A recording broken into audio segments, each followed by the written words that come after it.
வணக்கம். நான் தமிழன்பன். இன்று தமிழ்நாடு சட்டப்பேரவையில் ஆளுநர் உரையாற்றும் நிகழ்ச்சி நடைபெற்றது. இந்த ஆளுநர் உரை நடிகர் விஜய் ஆட்சியின் முதல் ஆளுநர் உரை என்பது குறிப்பிடத்தக்கது.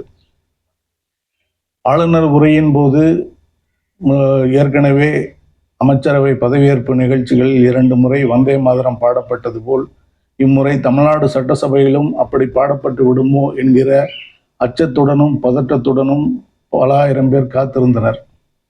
ஆனால் நல்ல வேளையாக அப்படி நடக்காமல் வந்தே மாதரம் பாடப்படாமல் முதல் எடுத்தவுடனே தமிழ்தாய் வாழ்த்துடன் நிகழ்ச்சி தொடங்கியது.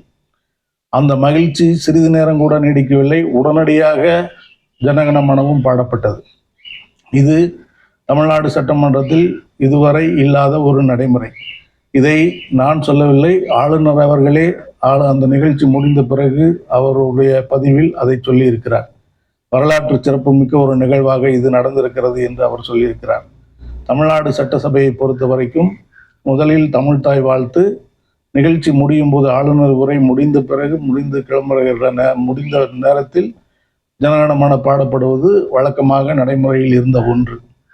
ஆனால் இம்முறை தமிழ்தாய் வாழ்த்துகள் தொடங்கி உடனடியாக அது தமிழ்தாய் வாழ்த்து முடிந்தவுடனேயே ஜனகணமன ஆரம்பித்தது.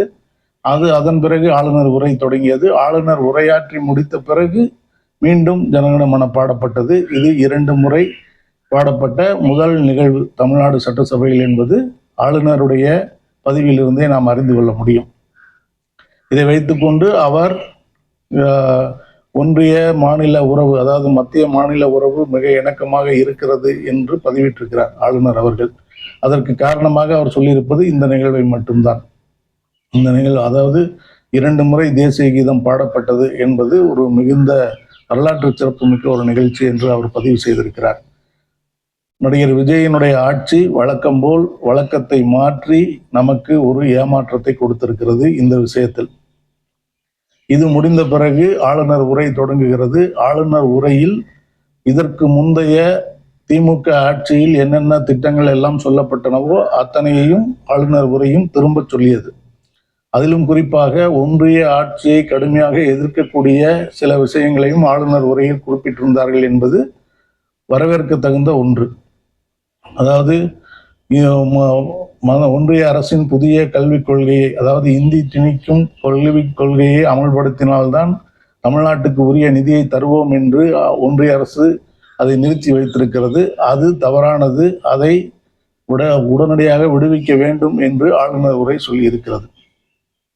அதேபோல் மும்மொழி கொள்கையை ஏற்க மாட்டோம், தமிழ்நாட்டை பொறுத்தவரை இருமொழி கொள்கைதான் என்பதையும் ஆளுநர் உரையில் இந்த அரசும் வலியுறுத்தி சொல்லியிருக்கிறது. அதோடு கர்நாடக அரசு மேகதாதுவில் அணையும், கேரள அரசு முல்லை பெரியாற்றில் அணை கட்டுவதையும் நாங்கள் ஒப்புக்கொள்ள மாட்டோம், தடுத்து நிறுத்துவோம் என்று இந்த அரசும் சொல்லி இருக்கிறது. இவையெல்லாம் மிகுந்த வரவேற்புக்கு உரிய விஷயங்கள். அதாவது மாநில உரிமை, தமிழ் மாநில உரிமை, தமிழ் மொழி உரிமை ஆகியவற்றுக்கு முந்தைய திமுக அரசு என்ன செய்ததோ அதை அடியொற்றி இந்த அரசும் அதை ஒப்புக்கொண்டு அறிவித்திருப்பது என்பது உண்மையிலேயே மகிழ்ச்சிக்குரிய வரவேற்க தகுந்த செய்திகள். அதே சமயம் இந்த தேசிய கீதம் 2 முறை பாடப்பட்டது என்பது வழக்கத்துக்கு மாறாக நடந்த ஒரு நிகழ்வு. இந்த விஷயத்தை வைத்துக்கொண்டு வழக்கம் போல் விஜய் இந்த பக்கமும் சார்பார் அந்த பக்கமும் சாய்வார், ஏணி சின்னத்தில் ஒரு குத்து, சென்னை மர சின்னத்தில் ஒரு குத்து என்பது போல் ஒன்றிய ஆட்சியை திருப்திப்படுத்த 2 முறை தேசிய கீதம் பாடி ஆளுநரிடம் நற்பெயரும் வாங்கிவிட்டார். இந்த பக்கம் தமிழ்நாட்டு உரிமைகளை விடாப்பிடியாக பேசி மும்மொழி கொள்கையை ஏற்க மாட்டோம் என்று சொல்லி தமிழ் மக்கள் மனதிலும் ஒரு நற்பெயரை பெற்றுவிட்டார் என்கிற கருத்துகள் வந்து கொண்டிருக்கின்றன. இது ஆளுநர் உரையை பொறுத்த வரைக்குமான விஷயம்.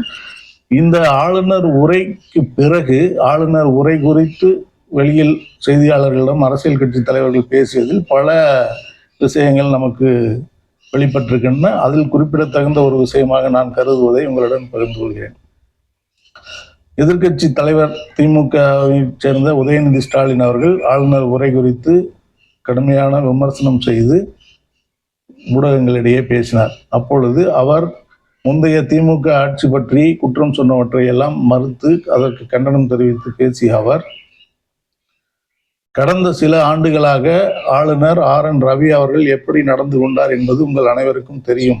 இன்றைக்கு இந்த அரசு தயாரித்து கொடுத்த ஆளுநர் உரையை ஒரு புள்ளி கமா பிசகாமல் அப்படியே இந்த ஆளுநர் பேசியிருக்கிறார் என்பதன் மூலம் இவர்களுக்கும் ஒன்றிய அரசுக்கும் ஒரு மறைமுக ஒப்பந்தம் இருக்கிறது, ஒரு கனெக்ஷன் இருக்கிறது, ஒரு இணைப்பு இருக்கிறது என்பது புரிய வருகிறது என்று வெளிப்படையாக குற்றம் சாட்டினார். அதாவது ஒன்றிய அரசுக்கும் விஜய் அரசுக்கும் ஒரு இணக்கம் நடந்து கொண்டிருக்கிறது என்பதை அவர் வெளிப்படுத்தியதாக சொல்லப்படுகிறோம், எடுத்துக்கொள்ளலாம் அதை. அதன் பிறகு இந்த ஆளுநர் உரை இதெல்லாம் குறித்து அரசின் தரப்பில் இருந்து செய்தியாளர்களை சந்தித்தார் மின்சாரத்துறை அமைச்சர் நிர்மல்குமார் அவர்கள். அவரிடம் இது குறித்து உதயநிதி ஸ்டாலின் இப்படி ஒரு குற்றச்சாட்டை சுமத்தி இருக்கிறாரே என்று கேட்டபோது, உண்மையில் திமுகவுக்கும் பாஜகவுக்கும் தான் ஒரு மறைமுக உறவு இருக்கிறது, திமுகவுக்கும் ஒன்றியத்தை ஆளும் பாஜகவுக்கும் ஒரு மறைமுக உறவு இருக்கிறது. அதற்கு காரணம், அதை எப்படி நான் சொல்கிறேன் என்றால், இன்றைக்கு வந்திருக்கிற எங்கள் அரசு முன்னாள் அமைச்சர்கள் செந்தில் பாலாஜி உட்பட சில பேர் மீது வழக்கு தொடுக்க வேண்டும் என்கிற அனுமதி கேட்டு ஆளுநருக்கு கடிதம் அனுப்பினோம். இன்று வரை ஆளுநர் அதற்கு ஒப்புதல் தரவில்லை. இதிலிருந்து என்ன தெரிகிறது, ஆளுநருக்கும் ஒன்றிய அரசுக்கும் ஒன்றிய பாஜக அரசுக்கும் திமுகவுக்கும் ஒரு மறைமுக தொடர்பு இருக்கிறது, அதை மறைக்க அவர்கள் எங்கள் மீது குற்றம் சொல்கிறார்கள் என்று சொல்லியிருக்கிறார்.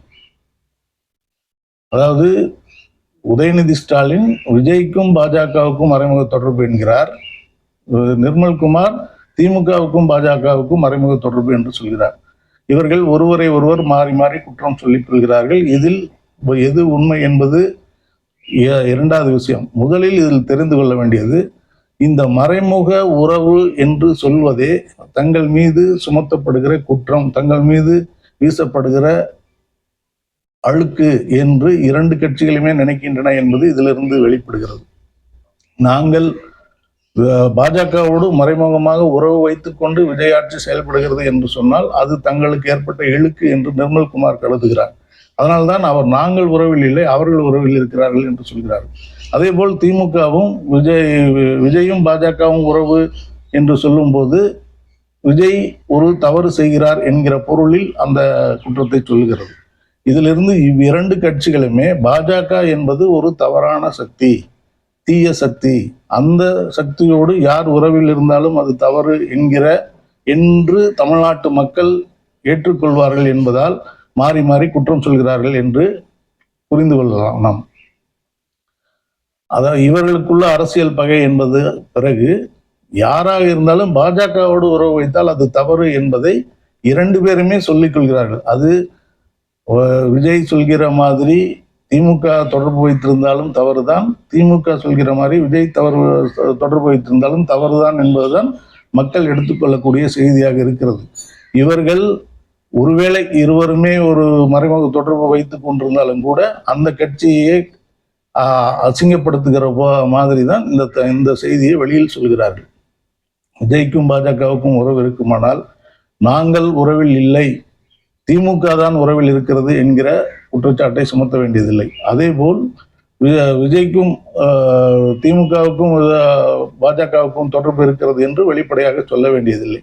இப்படி அவர்கள் சொல்லியிருப்பதன் மூலம் பாஜகவுடன் யார் தொடர்பு வைத்திருந்தாலும் அது தவறு என்பதை வெளிப்படுத்தியிருக்கிறார்கள் என்பதுதான் தமிழ்நாட்டு அரசியலின், அதாவது தமிழ்நாட்டோட ஹீட்னு சொல்லுவாங்க இல்லையா, தமிழ்நாட்டோட அரசியல் என்ன என்பதனுடைய வெளிப்பாடு இதுதான். இதை ஒன்றியத்தில் இருப்பவர்கள் புரிந்து கொண்டு நடந்தால் நல்லது. பாஜக ஏன் அவ்வளவு தீண்டத்தகாத கட்சியாக மாறுகிறது என்றால், தமிழ்நாட்டின் எண்ணப்படி தமிழ்நாட்டு மக்களுடைய எண்ணத்துக்கு மாறாக தமிழ் மக்களுடைய உணர்வுகளை காயப்படுத்தும் விதமாக, புண்படுத்தும் விதமாக, கொலை செய்யும் விதமாக தங்களுடைய சித்தாந்தங்களை வலுக்கட்டாயமாக திணித்து என்ன மொழி பேச வேண்டும், என்ன உணவு உண்ண வேண்டும், எந்த மாதிரி உடை உடுத்த வேண்டும் என்கிற அளவுக்கு அவர்கள் ஆதிக்கம் செலுத்த போய் தான் இவ்வளவு கோபம் அந்த கட்சி மீது தமிழ்நாட்டு மக்களுக்கு வந்திருக்கிறது. அப்படி அவ்வளவு கோபமாக தமிழ்நாட்டு மக்கள் இருக்கிறார்கள். பாஜகவை திட்டினால் நம்மை ஆதரிப்பார்கள் என்று திமுகவும் விஜய் கட்சியும் நினைப்பதால் தான் மாறி மாறி எங்களுக்கு தொடர்பில்லை அவர்களுக்கு தொடர்பு என்று ஒதுங்கிக் கொள்கிறார்கள். அதேபோல் இந்த ஆளுநர் உரையில் ஒரு விஷயத்தை விஜய் அரசு குறிப்பிட்டிருக்கிறது. அது என்னவென்றால், சாதிவாரி கணக்கெடுப்பு. இப்பொழுது ஒன்றிய அரசு மக்கள் தொகை கணக்கெடுப்பு நடத்தி கொண்டிருக்கிறது. அதோடு சாதிவாரி கணக்கெடுப்பும் நடத்துகிறோம் என்று சொல்லி இருக்கிறது. அது நடந்து முடிந்த பிறகு இங்கு சமூக நீதி கணக்கெடுப்பு நடத்தப்படும் என்று சொல்லியிருக்கிறது. இதை என்ன இந்த இந்த சொல்லுக்கு இது ஏற்கனவே திமுக ஆட்சியிலும் சொல்லப்பட்டதுதான். திமுக ஆட்சிக்கு திமுக மு.க. ஸ்டாலின் அவர்களிடம் பலரும் கோரிக்கை வைத்த போது நாம் செய்தால் சரியாக இருக்காது, ஒன்றிய அரசு செய்தால்தான் சரியாக இருக்கும் என்பதால் அவர்கள்தான் செய்ய வேண்டும், நாம் அதை வலியுறுத்துவோம் என்று அவர் சொல்லிக் கொண்டிருந்தார். இப்பொழுது விஜய் கட்சியும் அதைத்தான் சொல்லி இருக்கிறது. ஆனால் இந்த கருத்தை மிக ஆர்வத்துடன் வரவேற்றிருக்கிறார் பாமகவின் சட்டப்பேரவை கட்சி தலைவர் சௌமியா அன்புமணி அவர்கள் வெளியில் வந்தவுடன் எங்களுடைய கோரிக்கையை ஏற்று தமிழ்நாட்டில் சமூக நீதி கணக்கெடுப்பு நடத்துவோம் என்று இந்த ஆளுநர் உரையில் சொல்லி இருப்பது எங்களுக்கு மிகுந்த மகிழ்ச்சியை தருகிறது, எங்களுடைய பல்லாண்டு கோரிக்கையை ஏற்றுக்கொண்டதில் மிகுந்த மகிழ்ச்சி என்று சொல்லியிருந்தார். அவர் பேசிவிட்டு சென்ற சில மணிகளிலேயே அன்புமணி அவர்கள் ஒரு அறிக்கை வெளியிட்டிருக்கிறார். அந்த அறிக்கையில் இந்த விஷயத்தை குறிப்பிட்டு இந்த ஒரு காரணத்திற்காகவே இவர்களை எவ்வளவு பாராட்டினாலும் தகும் என்று சொல்லியிருக்கிறார். அதாவது இன்னும் இது நடைமுறைக்கு வருகிறதா இல்லையா, ஒன்றிய அரசு எப்பொழுது முடிக்கும், அதன் பிறகு இவர்கள் எப்போது செய்வார்கள் என்பதெல்லாம் அப்புறம், இவர்கள் சொல்லிவிட்டார்கள் என்பதற்காகவே எவ்வளவு பாராட்டினாலும் தகும் என்று பாராட்டு பத்திரம் வாசித்திருக்கிறார். இந்த பாராட்டு பத்திரம் வாசிக்கிற நேரத்தில் ஏற்கனவே ஒரு சட்டமன்ற தேர்தலின் போது எடப்பாடி பழனிசாமி அவர்கள் வன்னியர்களுக்கு ஒரு 10 விழுக்காடு இடஒதுக்கீடு என்று சொல்லி அதை இவர்கள் மிகுந்த மகிழ்ச்சியோடு வரவேற்று அது தேர்தலுக்கு பிறகு இல்லாமல் போனதெல்லாம் உங்கள் நினைவிற்கு வந்தால் நான் பொறுப்பல்ல. ஆனால் இப்பொழுது பாமக மிக தீவிரமாக விஜய் கட்சியை இந்த ஒரு காரணத்திற்காகவே எவ்வளவு பாராட்டினாலும் தகும் என்று அந்த கட்சிக்கு ஆதரவாக, இந்த அரசுக்கு ஆதரவாக பேசிக்கொண்டிருக்கிறது. இந்த இடத்தில் நான் ஏற்கனவே சொன்னதை நினைவில் கொள்ளுங்கள். பாமக தவேகாவுடன் உறவுக்கு முயன்று கொண்டிருக்கிறது. அது தொடர்பான பூர்வாங்க பேச்சுவார்த்தைகள் நடந்து கொண்டிருக்கின்றன. இவர்கள் அமைச்சரவையில் இடம்பெற்றாலும் வியப்பதற்கில்லை என்று நான் ஏற்கனவே சொல்லியிருந்தேன். அதை நோக்கின ஒரு முன்னேற்றமாகத்தான் இன்றைக்கு நடந்த இந்த நிகழ்வை பார்க்க வேண்டியிருக்கிறது. சௌமியா அன்புமணி அவர்களுடைய வரவேற்பும் அதை காட்டிலும் பலபடி மேலே போய் அன்புமணி ராமதாஸ் அவர்களுடைய அறிக்கையும் இதைத்தான் நமக்கு வெளிப்படுத்துகின்றன. இவர்களுடைய வரவேற்பை வைத்து நான் சொல்லவில்லை. இந்த தகவலை இவர்கள் பாராட்டி இந்த அறிக்கைகள் வந்த நேரத்தில் விடுதலை சிறுத்தைகள் கட்சியினுடைய முக்கிய பொறுப்பாளராக இருக்கக்கூடிய திரு SS பாலாஜி அவர்கள் இது அன்புமணி அவர்களை குறிப்பிட்டே அவர் ஒரு பதிவு வெளியிட்டிருக்கிறார். அதில் இந்த விஷயத்தை நான் சொன்ன விஷயத்தை சொல்லியிருக்கிறார். இது ஏற்கனவே திமுக செய்ததுதான், இதில் புதிதாக ஒன்றுமே இல்லை, இது என்ன நீங்க பெருசா பாராட்டுறீங்க என்பது போல் இது ஏற்கனவே திமுக செய்ததுதான், அது இவர்களுக்கு புரிகிறதா என்கிற பொருளில் அவர் அந்த பதிவை வெளியிட்டிருக்கிறார். அதாவது விஜய் அரசின் இந்த அறிவிப்பை பாமக தீவிரமாக ஆதரிக்கிறது. பாமக தீவிரமாக ஆதரிப்பது சரியானது அல்ல என்று விடுதலை சிறுத்தைகள் கட்சி சொல்கிறது. 2 4 என்று நாம் கணக்கு போட்டுக் கொள்ள வேண்டியதுதான். அதேபோல் இன்னொரு நிகழ்வு நடந்திருக்கிறது. இந்த ஆளுநர் உரை குறித்து வெளியில் வந்து கருத்து தெரிவித்தார் தேமுதிகவின் தலைவர் பிரேமலதா அவர்கள். அவர் ஏற்கனவே நான் மட்டும் தலையசைத்திருந்தார், விஜய் அவர்கள் எனக்கு துணை முதலமைச்சர் பதவி கூட கொடுத்திருப்பார் என்றெல்லாம் பேசியிருந்தார். ஆனால் நான் அப்படி செய்யவில்லை, நான் வெற்றி பெற்றவுடன் கூட்டணிக்கு துரோகம் செய்துவிட்டு போகவில்லை என்றெல்லாம் பேசியிருந்தார். ஆனால் இன்றைக்கு முக்கியமான இந்த நிகழ்வு, அதாவது தமிழ்நாட்டின் வரலாற்றில் இதுவரை நடக்கவில்லை என்று ஆளுநர் புலங்காயுதம் அடைந்து கொண்ட நிகழ்வு, விஜய் அரசு விட்டு கொடுத்து தமிழ்நாட்டின் மானத்தை விட்டு கொடுத்து விட்டது என்று அனைவரும் விமர்சிக்கிற ஒரு நிகழ்வான 2 முறை ஜனகணமன பாடப்பட்டதை, அதில் ஒன்றும் தவறில்லை, அதை நான் வரவேற்கிறேன் என்று பிரேமலதா அவர்கள் சொல்லியிருக்கிறார்கள். விஜய் கட்சியினுடைய அமைச்சர் நிர்மல்குமார் அவர்களும் 2 முறை ஜனகணமன பாடப்பட்டதில் எந்த தவறும் இல்லை, அதை நாம் வரவேற்க வேண்டும் என்று சொன்னார். பிரேமலதா அவர்கள் அதை நான் வரவேற்கிறேன் என்று சொல்லியிருக்கிறார். அதேபோல் ஆளுநர் உரை குறித்து அவருடைய கருத்து, இது வழக்கம் போல் ஆளுங்கட்சியினுடைய உரையாக இருக்கிறது. அவர்களுடைய நாங்கள் என்னென்ன செய்வோம் என்பதை சொல்லுகிற உரையாக இருக்கிறது. அவர்கள் இந்த உரையை எப்படி செயல்படுத்துகிறார்கள் என்பதை பொறுத்து நாம் அதை பற்றி பேசுவோம் என்று சொல்லி அழகாக ஒதுங்கி கொண்டார். இதன் மூலம் அவரும் தாவேகா நோக்கி சாய்ந்து கொண்டிருக்கிறார். அவரும் விரைவில் தாவேகா கூட்டணியில் இணையப் போகிறார் என்று அரசியல் மட்டத்தில் உலவிக் கொண்டிருந்த கிசுகிசுகளுக்கு ஒரு வலிமை தரக்கூடிய நிகழ்வாக இந்த நிகழ்வு நடந்திருக்கிறது. ஏற்கனவே இடதுசாரி கட்சிகள், விடுதலை சிறுத்தைகள், இந்திய யூனியன் முஸ்லீம் லீக், காங்கிரஸ் போன்ற கட்சிகள் விஜய் கட்சிக்கு ஆதரவாக இருக்கின்றன, அமைச்சரவையிலும் பங்கு பெற்றிருக்கின்றன. அவர்கள் மீது நம்பிக்கை இல்லாமல் தான் இவர் அதிமுக சட்டமன்ற உறுப்பினர்களை விலக்கி வாங்கி கொண்டிருக்கிறார் என்கிற விமர்சனம் ஒரு பக்கம் இருந்து கொண்டிருக்கிறது. அதை தாண்டி அதிமுக சட்டமன்ற உறுப்பினர்களை விலக்கி வாங்குவதில் ஏகப்பட்ட சட்ட சிக்கல்கள் ஏற்பட்டு நிறைய குளறுபடிகள் ஏற்பட்டு இப்பொழுது அதில் 4-5 பேர் பதவி விலகி, அந்த பதவி விலகலும் நீதிமன்றத்தில் போய் நின்று எப்படி பதவி விலகினார்கள், அதை உடனே எப்படி சட்டப்பேரவைத் தலைவர் ஒப்புக்கொண்டார் என்பதற்கெல்லாம் விளக்கம் சொல்லுங்கள் என்று நீதிமன்றம் கேட்டு இப்படியாக பல குளறுபடிகள் அது நடந்து கொண்டிருக்கின்றன. அதனால் உடனடியாக அதிமுகவின் ஆதரவை பெற்று நாம் ஆட்சியை பலப்படுத்திக் கொள்ள முடியும் என்கிற விஜய் அரசின் கணக்கு தவிடுபடியாகிவிட்டது. அதனால் அவர்கள் அதிமுக தாண்டி மீதி இருக்கிற பாமகவின் 4 பேர், தேமுதிகவின் ஒருவராக 5 பேரையும் நமக்கு ஆதரவாக மாற்றிவிட்டால் இன்னும் கொஞ்சம் தெம்பாக இருக்கலாம் என்று நினைத்து அவர்கள் காய் நகர்த்துகிறார்கள் என்று அரசியல் அரங்கில் பேசப்பட்ட தகவல்களை உறுதிப்படுத்தும் நிகழ்வாக இன்றைய நிகழ்வுகள் அமைந்திருக்கின்றன. எப்பொழுது நடக்கும் என்றே தெரியாத ஒரு விஷயத்தை இந்த ஒரு காரணத்திற்காகவே எவ்வளவு பாராட்டினாலும் தகும் என்று உச்சி மோந்து அறிக்கை விடுகிறார் அன்புமணி ராமதாஸ் அவர்கள். 2 முறை தேசிய கீதம் பாடியதில் என்ன தவறு, அதில் தவறேதும் இல்லை, அதை நாம் வரவேற்க வேண்டும் என்று அமைச்சர் நிர்மல்குமார் சொன்னதை அப்படியே வழிமொழிந்திருக்கிறார் பிரேமலதா அவர்கள்.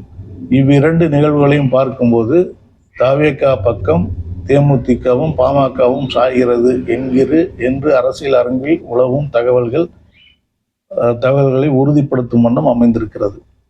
இன்னும் அதுக்கு கூடுதல் நம்பிக்கையாக விடுதலை சிறுத்தைகள் கட்சி பாமகவின் இந்த அறிக்கையை, இந்த கூற்றை எதிர்த்திருக்கிறது எனும்போது அதில் இன்னும் நாம் கூடுதலாக புரிந்து கொள்ள வேண்டியது, விடுதலை சிறுத்தைகள் பாமகவினுடைய நிலைப்பாட்டை விடுதலை சிறுத்தைகள் எதிர்க்கிறது என்றால், அதாவது விஜய் அரசை பாராட்டுகிற விஷயத்தில் எதிர்க்கிறது என்றால், விஜய் அரசில் விடுதலை சிறுத்தைகளும் ஒரு அங்கமாக இருக்கின்ற நேரத்தில் அந்த அரசை யாராவது பாராட்டினால் அவர்கள் அதை வரவேற்க வேண்டும்.